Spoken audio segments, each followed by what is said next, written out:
Good morning students. आज हमारा topic है vapour pressure of solution. Solution के ऊपर वेपर के द्वारा जो प्रेशर क्रिएट किया जाता है उसको हम कहते हैं वेपर प्रेशर। देखो इससे पहले हम समझ लेते हैं, इसको एक्सप्लेन करते हैं। मान लीजिए आपने यहाँ पे कोई सॉल्यूशन लिया है या फिर मैं कहती हूँ लिक्विड स्टेट में है, इसको आपने हीट किया। जैसे ही आप इसको हीट करेंगे तो यहाँ क्या क्रिएट होगी, इमिट होगी, गैस इमिट होगी। यहाँ पे जैसे आप गर्म करोगे तो गैस इमिट होगी, इसके द्वारा यहाँ पे क्या लगेगा, प्रेशर क्रिएट होगा। उसी प्रेशर को आप क्या कहोगे, वेपर प्रेशर बोलोगे। यानी आप क्या कहोगे, vapour pressure is created by, vapour से क्रिएट होता है कौन, वेपर प्रेशर। और कहाँ पे क्रिएट होता है, on the surface of liquid, liquid की सरफेस के ऊपर लगेगा, उसी को आप क्या कहोगे, वेपर प्रेशर। अब देखो दो कंडीशन होती है, यदि मैं यहाँ पे एक कंटेनर बंद कर दूं और यहाँ पे लिक्विड रहे, ये गैस है, ये मैं इसको गर्म कर रहा हूं, तो यहाँ पे वेपराइजेशन हो रहा है। देखो आपकी बुक में इवेपोरेशन लिख रखा है, आप कंफ्यूज नहीं होना है, वेपराइजेशन एक ही बात है। वहां पे आपने लिख रखा है इवेपोरेशन, आपको कंफ्यूज नहीं होना है। देखो यहाँ से क्या हुआ, यहाँ पे वेपराइजेशन हुआ, लिक्विड में किस में कन्वर्ट हो रहा है, वेपर में कन्वर्ट हो रहा है। ये प्रोसेस क्या होगी, कंटिन्यूअस चलती रहेगी। और धीरे धीरे क्या होगा, यहाँ पे जो गैस बनेगी वो बाहर के एनवायरनमेंट के एयर के साथ क्या होती रहेगी, मिक्स होती रहेगी। लेकिन जबकि यहाँ अगर आप देखते हो, यहाँ पे आपने कंटेनर को क्या कर दिया, क्लोज कर दिया है। यहाँ पे वेपर तो बनेगी नहीं, कुछ देर बाद, सम टाइम्स के बाद में आप देखते हो कि धीरे धीरे गैस क्या होती है, ठंडी होकर वापस डिसॉल्व होना स्टार्ट हो जाती है, किसमें, वाटर में। तो यहाँ ये प्रोसेस वेपोराइजेशन की प्रोसेस कंटिन्यूअस नहीं होती है, जबकि खुले पात्र में या फिर ओपन कंटेनर में कैसी होती है, कंटिन्यूअस होती है। ये चीज आप ध्यान में रखोगे। यानी यहाँ पे दो प्रोसेस आपको देखने को मिली, एक तो वेपोराइजेशन, अब ये जो यहाँ पे से कोल्ड होकर ठंडी होने के बाद इसमें डिसॉल्व होता है, उसको आप बोलते हैं कंडेंसेशन। क्या बोलोगे, कंडेंसेशन। तो मैं यहाँ जो आपको बता देता हूँ, यदि आपका लिक्विड आप उसको हीट देते हो, किसमें कन्वर्ट हो जाए, गैस में या वेपर में, इस क्रिया को आप क्या कहते हो, वेपोराइजेशन। तो नाम से स्पष्ट है, वेपोराइजेशन मतलब वेपर बन रही है। फिर अगर आप इसको क्या करते हो, कोल्ड करते हो, कूल करते हो, उसको ठंडा करते हो, तो ये किसमें कन्वर्ट होता है, लिक्विड में कन्वर्ट हो जाता है वापस गैस। तो इसको आप क्या बोलते हो, कंडेंसेशन। क्या बोलोगे, कंडेंसेशन। यदि मुझे इस रिएक्शन को इक्विलिब्रियम कंडीशन में लाना है तो मैं क्या कहूंगा, देखो rate of condensation is equal to rate of vaporisation. भाई यहाँ पे वेपर बनने की दर रेट और यहाँ पे लिक्विड बनने की दर, दोनों अगर इक्वल हो जाए, यानी दोनों रेट क्या हो जाए, इक्वल हो जाए, तो मैं क्या दूंगा, किस कंडीशन में आ गई, इक्विलिब्रियम कंडीशन में आ गई। ये तो था हमारा वेपर प्रेशर। तो आप लिख सकते हो इसमें वेपर प्रेशर क्या होता है, gas pressure are exerted by vapour on the surface of liquid is called vapour pressure. लेकिन यहाँ पे ध्यान क्या रखना, टेम्परेचर क्या होगा, फिक्स होगा। जैसे मान लीजिए आपने यहाँ पे टेम्परेचर 40 डिग्री सेंटीग्रेड ले लिया, अब इस पे वेपर बन रही है, लेकिन अगर आपने अचानक क्या कर दिया, 50 कर दिया, तो फिर तो और वेपर बनेगी। टेम्परेचर कम कर दिया तो फिर क्यों बनेगी, यानी टेम्परेचर पर उस पर इफेक्ट हो रहा है ना।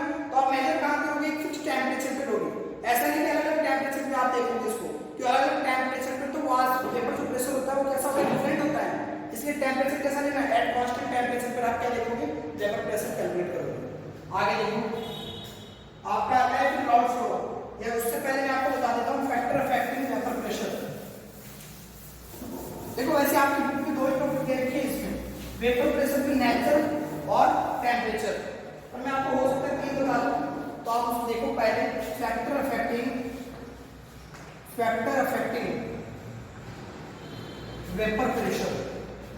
कौन से फैक्टर है जो वेपर प्रेशर को इफेक्ट डालते हैं। सबसे पहले बात करते हैं टेम्परेचर की।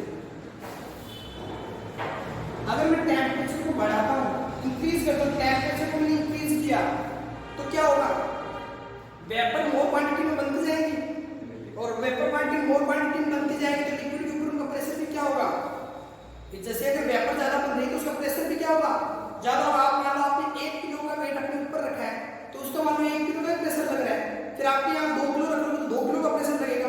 वैसे जैसे जैसे वेपर बढ़ती जाएगी उसका प्रेशर भी क्या होगा, बढ़ता जाएगा। तो मैं कह देता हूँ टेम्परेचर अगर बढ़ेगा तो वेपर प्रेशर भी क्या होगा, बढ़ेगा। ठीक है। दूसरा पॉइंट देखो, nature of liquid, nature of liquid. अब देखो लिक्विड की नेचर कैसे डिपेंड करता है। देखा हो तो उसमें क्या मॉलिक्यूल्स या आइटम्स होते हैं वो बॉन्डेड रहते हैं एक दूसरे से, उनके बीच में एक अट्रैक्शन फोर्स लगता है जिसको आप बोलते हो इंटरमॉलिक्यूलर अट्रैक्शन फोर्स। ये तो बोलते हो आप उसमें कौन सा फोर्स लगता है? Inter molecular attraction force. अब देखो आपके पास ये मॉलिक्यूल्स के बीच में क्या लग रहा है? फोर्स लग रहा है, अट्रैक्शन फोर्स। यदि अगर ये स्ट्रॉन्ग होगा तो क्या आप आसानी से इसको वेपर में कन्वर्ट कर पाओगे? जब आप इसको गर्म करोगे तो अगर ये स्ट्रॉन्ग होगा तो बहुत ज्यादा हीट देनी पड़ेगी, तब जाके ब्रेक होगा तभी तो वेपर में कन्वर्ट होगा। तो ये मैं कहता हूँ अगर इंटरमॉलिक्यूलर फोर्स वीक हो आपका तो वेपर प्रेशर कैसा होगा? ज्यादा होगा। अगर ये स्ट्रॉन्ग होगा तो वेपर प्रेशर कैसा हो जाएगा? कम हो जाएगा, क्योंकि वेपर क्या होगी वहां पे लेस क्वांटिटी में बनेगी। यहाँ पे इसका वीक है, इसमें क्या होगा? इजीली क्या हो जाएगी? ब्रेक हो जाएंगे और किसमें कन्वर्ट हो जाएंगे? वेपर में कन्वर्ट हो जाएंगे, और वेपर में कन्वर्ट हो जाएंगे तो वेपर प्रेशर क्या हो जाएगा? मोर हो जाएगा, ज्यादा हो जाएगा। फिर थर्ड देखिए, देखो ये आपके लिए नहीं रखा है बॉइलिंग पॉइंट, ये भी टेम्परेचर से रिलेटेड होता है, इसलिए मैं आपको बता रहा हूँ यहाँ पे, ठीक है। बॉइलिंग पॉइंट देखिए, किसी चीज को आप क्या करते हो? हीट दोगे, जैसे आप हीट दोगे तो वो वेपर में कन्वर्ट होगा, लिक्विड को अगर आप हीट दो तो वेपर में कन्वर्ट होता है। बॉइलिंग पॉइंट क्या होता है? वो किस टेम्परेचर के ऊपर क्या कन्वर्ट हो रहा है? गैस में कन्वर्ट हो रहा है, उसी को तो आप बॉइलिंग पॉइंट कहोगे। अब मान लीजिए उसका बॉइलिंग पॉइंट क्या लेस है, कम है, तो उसका वेपर प्रेशर क्या होगा? एक बॉइलिंग पॉइंट है वो जल्दी से आसानी से वापस गर्म हो जाता है। वो जैसे आपने उसको देखा कि गैस में कन्वर्ट हो रहा है, वेपर प्रेशर पॉइंट क्या होगा? कम हो गया, तो उसका प्रेशर भी कम ही लगेगा। जैसे जैसे बॉइलिंग पॉइंट बढ़ता जाता है तो उसकी वेपर बनने की क्वांटिटी क्या होती है? ज्यादा बढ़ती जाएगी। तो ये हमेशा इन्वर्सली प्रोपोर्शनल होता है किसकी? वेपर प्रेशर में। अगर वेपर प्रेशर बढ़ेगा तो बॉइलिंग पॉइंट क्या होगा? कम होगा, और अगर वेपर प्रेशर बढ़ेगा तो ये कैसा हो जाएगा? कम हो जाएगा। एक और आता है प्योरिटी। देखो प्योरिटी आप आपको बता देता हूँ, कोई भी चीज होती है प्योरिटी। आप ये चीज देखिए, कोई भी चीज होती है, जैसे आप खाना खा के आए शुरू आपसे काम करवाया गया तो आपने क्या किया? मैक्सिमम प्रेशर लगाया आपने, तो प्योरिटी में आपने प्रेशर लगा दिया। फिर मैंने कहा दो जन एक स्टूल लेके आओ, अब एक जन लेके आ गए तो मैक्सिमम प्रेशर लगाया, दो जन लेके आएंगे वो मैक्सिमम प्रेशर लगा पाएंगे इसको? नहीं, एक तो डिस्ट्रीब्यूट हो जाएगा उसके अंदर, दूसरा क्या हो? नींद भी फट आ जाता है ना अपने, इस पे डाल देते हैं सारा वजन उठा देगा, तो वो बात हो जाती है। यहाँ पे भी प्योरिटी जहां होती है उसका वेपर प्रेशर तो क्या होता है? अधिक होता है। अब केला ला रहा है तो क्या प्योर है? प्योर है तो ज्यादा दबाव लगाएगा उस पर, तो वेपर प्रेशर क्या हो जाएगा उसका? हाई। यानी प्योरिटी क्या होता है? डायरेक्ट होता है, प्रोपोर्शनल होता है। वैसे आपकी बुक में दो ही गिवन है, ये दो मैंने आपके काम आते हैं इसलिए समझाया आपको, ठीक है। अब आगे देखिए, आगे हमारा आता है राउल्ट फ्लो।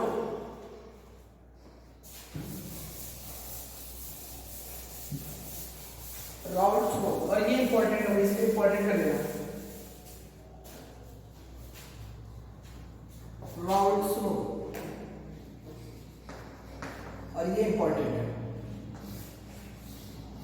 देखो राउल्ट फ्लो ने क्या कहा? For any volatile substance, volatile substance, जब आप कोई volatile substance लेते हो, volatile मतलब किसमें कन्वर्ट हो? वेपर में कन्वर्ट होना जरूरी है। अगर मान लो आपने ऐसा सॉल्वेंट या सॉल्वेंट ले लिया जो volatile नहीं है, जैसे आपने स्टोन ले लिया, अब स्टोन को आप पानी के अंदर सॉल्वेंट लिया आपने, और ये सॉल्वेंट कैसा ले लिया? सॉलिड ले लिया, अब आप उसको डिसॉल्व करते हो, क्या वेपर बन जाएगी उसमें? वेपर तो बनेगी, लेकिन किसकी बनेगी? केवल सॉल्वेंट की बनेगी। अगर सॉल्वेंट भी आपने सॉलिड ले लिया तो क्या वेपर बना पाओगे? नहीं बना पाओगे। तो इसके लिए जरूरी है आपके पास जो पदार्थ होता है वो कैसा होना चाहिए? वोलेटाइल होना चाहिए। देखो for any volatile substance the partial pressure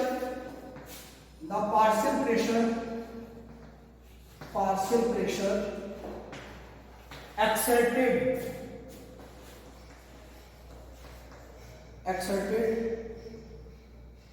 by vapour या गैस। कहां से पार्शियल प्रेशर किसके द्वारा लगाया जा रहा है? यहाँ पे वेपर और गैस के द्वारा। कहां लगाया जा रहा है? On the surface of liquid, liquid की सरफेस पे लगाया जा रहा है। यहाँ पे तो लिखोगे on the surface of liquid. इसको आपने क्या कहा था? वेपर प्रेशर कहा था। जो वेपर के द्वारा जो प्रेशर क्रिएट हो रहा था इस पे लिक्विड की सरफेस पर, उसको आपने वेपर प्रेशर कहा था। तो देखो राउल्ट ने क्या कहा था? ये पार्शियल जो प्रेशर करता है वो क्या होता है, प्रोपोर्शनल होता है किसके, मोल फ्रैक्शन के। क्या होता है इसमें कि जो यहाँ पे जो पार्शियल प्रेशर होता है वो किसके प्रोपोर्शनल होता है, मोल फ्रैक्शन के। तो इन्होंने क्या बताया कि ये जो पार्शियल प्रेशर जो होता है आपके पास कोई भी सॉल्यूशन होगा उसमें अलग अलग कंपोनेंट्स होंगे, उन कंपोनेंट्स का पार्शियल प्रेशर भी क्या होगा, डिफरेंट होगा, और उनके द्वारा उनका मोल भी क्या होता है, क्या मोल फ्रैक्शन क्या होता है, उसके प्रोपोर्शनल होता है। तो हम क्या लिखेंगे, मोल फ्रैक्शन। अब ये कैसे होगा ये मैं आपको समझाऊंगा अच्छे से, बस आपको ये वाला पॉइंट ध्यान में रखना है।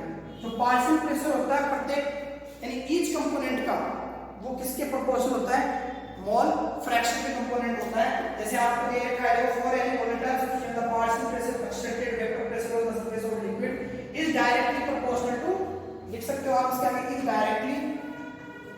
Directly proportional to mole fraction. ये बताया था सबसे पहले किसने, रॉडस्ट्रोम ने। अब हम दो केस होते हैं, दोनों के लिए हम पार्शियल प्रेशर कैलकुलेट करेंगे। देखो फर्स्ट केस लिखता हूं मैं,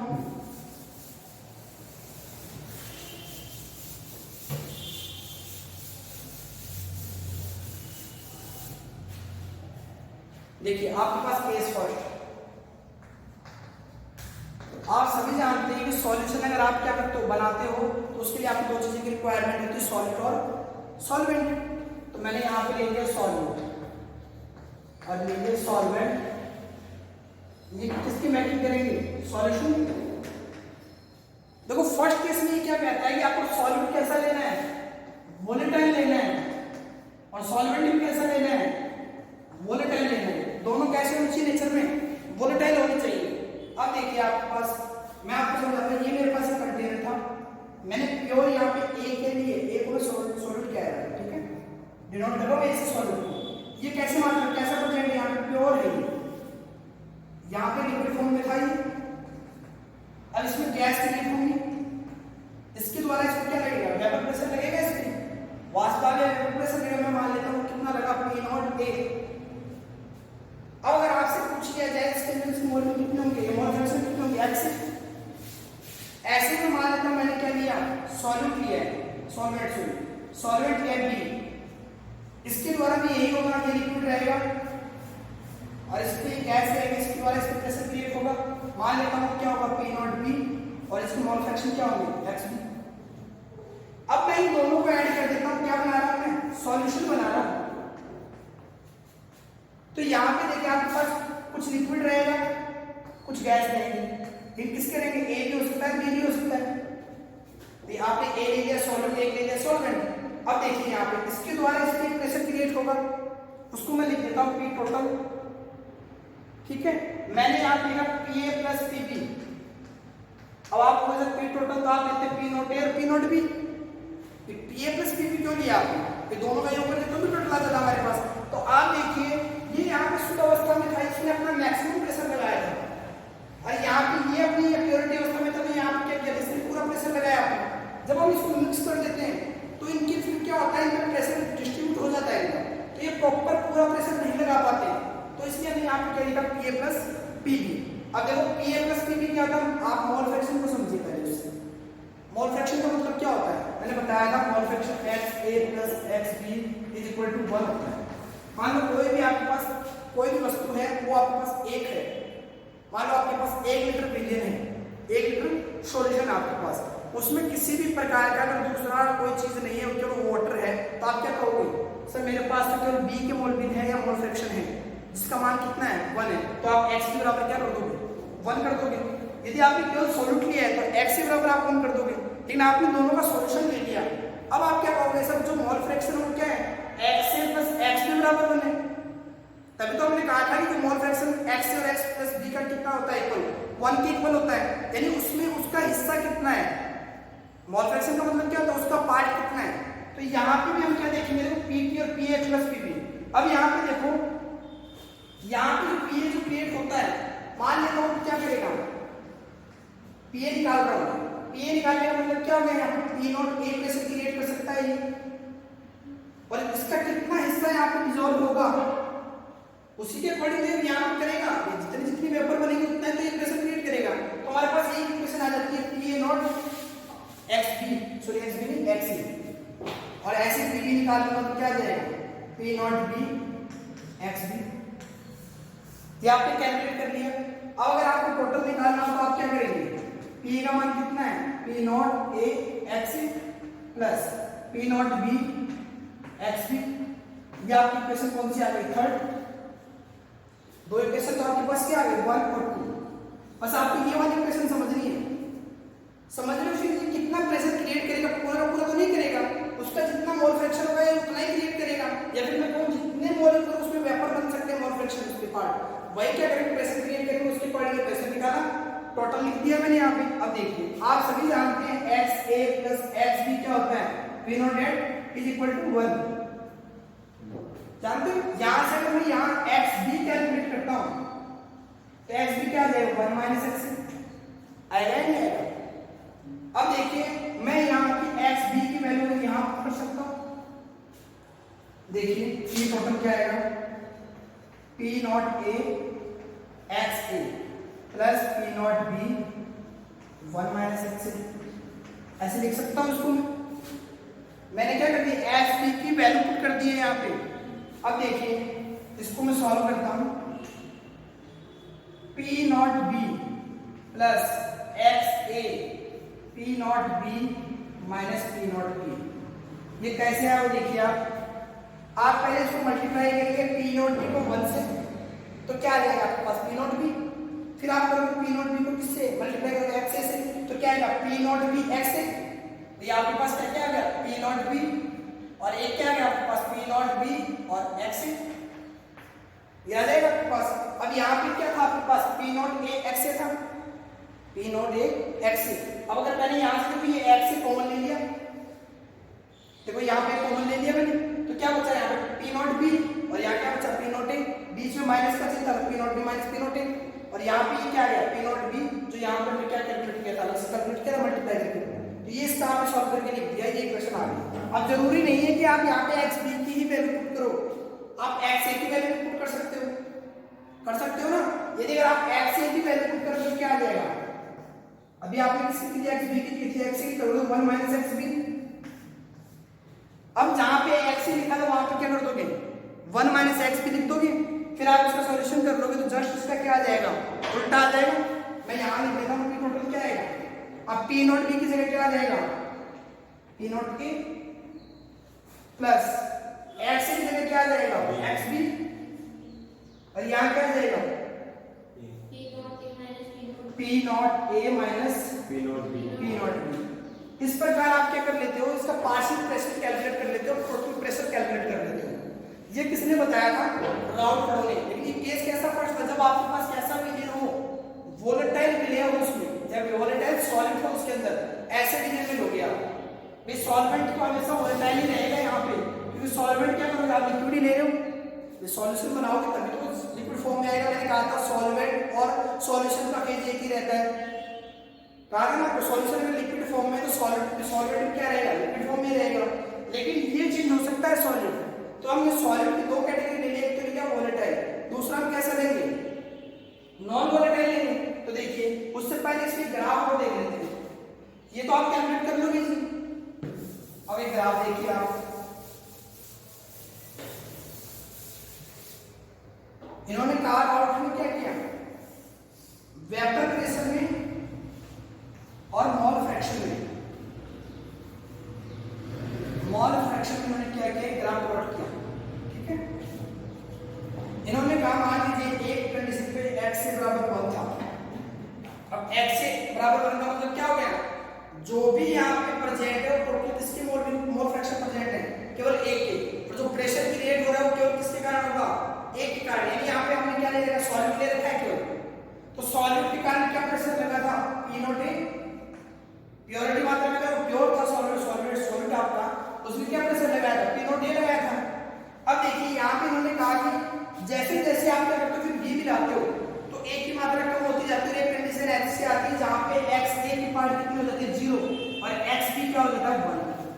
तो यहाँ पे प्योर मात्रा में 1% होता है, x B तो 0 था ना, वहाँ पे 0 था ही नहीं, और तो प्योर नहीं होता।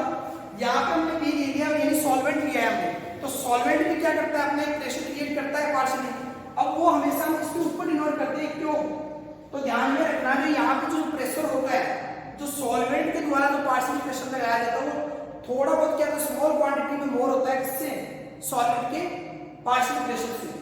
ये ध्यान में रखना, क्योंकि आपको पता है जो सॉल्वेंट होता है वो मोर वोलेटाइल होता है। भाई सॉल्वेंट तो आप कुछ भी ले सकते हो, लेकिन सॉल्वेंट क्या होता है, मोर वोलेटाइल होता है, तो उसका प्रेशर भी क्या होगा, मोर होगा। तो हम इसको यहाँ से नोट कर देते हैं P नॉट B। ये समझ में आ गई टर्म्स कैसे लिखी। अब इसको इन्होंने क्या किया, यहाँ पे मिला दिया। अब इन्होंने कहा कि P नॉट A और P नॉट B मिलकर दोनों क्या करते हैं, एक सॉल्यूशन में डालते हैं दोनों को। एक क्या करते हैं, एक मोल को B के, यानी सॉलिड और सॉलिड को मिला के सॉल्यूशन बना रहे हैं। तो यहाँ पर क्या आता था, टोटल प्रेशर आता था कितना था, वो PA प्लस PB। ये ध्यान में रखना, P नॉट प्लस PB मत कर देना, कि आप टोटल निकाल रहे हो तो फिर उसका प्रेशर चेंज हो जाता है लगाने का। फिर देखिए इसको इन्होंने क्या किया, यहाँ डॉटेड लाइन से मिलाया, मिला दो। अब देखो P नॉट A से मिला रहे हो आप, तो यहाँ पे क्या लिखोगे, PA का मान लिखोगे। PA का मान क्या था, P नॉट A x। इसको आप किससे मिला रहे हो, PB नॉट से, तो इसका क्या लिखोगे, PB। तो PB किसके बराबर आ जाएगा, P नॉट B और x B। अगर मान लीजिए, वैसे तो आपके थ्योरेटिकल क्वेश्चन आते तो आप लिख दोगे डायरेक्ट। अगर मान लो ये कह दे कि आपको यहाँ पे सॉलिड का जो पार्शियल प्रेशर है वो मोर है किससे, सॉल्वेंट के पार्शियल प्रेशर से, तो फिर ये रेखा क्या होती है, ये जो लाइन है कैसी जाती है, ये ऐसी आ जाती है। ये कम हो जाता, ये क्या हो जाता, ज्यादा हो जाता, तो रखने की आपको आवश्यकता नहीं है। वैसे मोस्टली क्या होता है, सॉल्वेंट का ही आपको क्या होता है, पार्शियल प्रेशर मोर होता है, तो उसके अकॉर्डिंग ही आ जाता है। लेकिन अगर बाय चांस आपसे पूछ लिया जाए कि उल्टा कर दे, तो उल्टी रेखा दे, उसके अकॉर्डिंग आप क्या बना लोगे, ग्राफ प्लॉट कर लोगे। ये भी किसने बताया, राउट लो ने। अब यहाँ पे ये काम आएगा हमारे आइडियल सॉल्यूशन और नॉन आइडियल सॉल्यूशन में, कि वहाँ कैसे इसमें डिफाइन करते हैं इस ग्राफ के अकॉर्डिंग। इतना बताया था किसने, राउट ने। तो राउट का सबसे पहला पॉइंट क्या था, उन्होंने कहा कि कोई सॉल्यूशन के अंदर जो कंपोनेंट होते हैं उनके जो पार्शियल प्रेशर होते हैं वो उसी कंपोनेंट के मोल फ्रैक्शन क्या होते हैं, इक्वल होते हैं। अगर मैं यहाँ पे A की बजाय A B C D ले लेता, मान लीजिए 4 चीजें ले ली मैंने यहाँ पे और उन सबको डिसॉल्व किया, तो सभी कंपोनेंट्स अलग अलग हैं, तो उनके लिए जो प्रेशर होगा वो भी क्या होगा, अलग अलग होगा, मोल फ्रैक्शन भी अलग अलग होंगे। तो जो पार्शियल प्रेशर क्या होता है, मोल फ्रैक्शन के प्रोपोर्शनल होता है, ये ध्यान में रखना है। मतलब क्या कहा था, P किसके होता है, X के। P पार्शियल प्रेशर लिख लेना, पार्शियल प्रेशर जाने तो नोट लगा देना। ये चीजें बताई थी राउट लो ने। अब देखते हैं बाकी हम करेंगे नेक्स्ट क्लास में। कल क्या करेंगे हम, वोलेटाइल की बजाय क्या लेंगे, नॉन वोलेटाइल क्या लेंगे, वहां पे लेंगे सॉल्यूट, और सॉल्वेंट क्या लेंगे, वोलेटाइल लेंगे। उसके द्वारा कैसे पार्शियल प्रेशर क्रिएट होता है या प्रेशर लगता है वो हम देखेंगे नेक्स्ट क्लास में। आज के लिए इतना ही।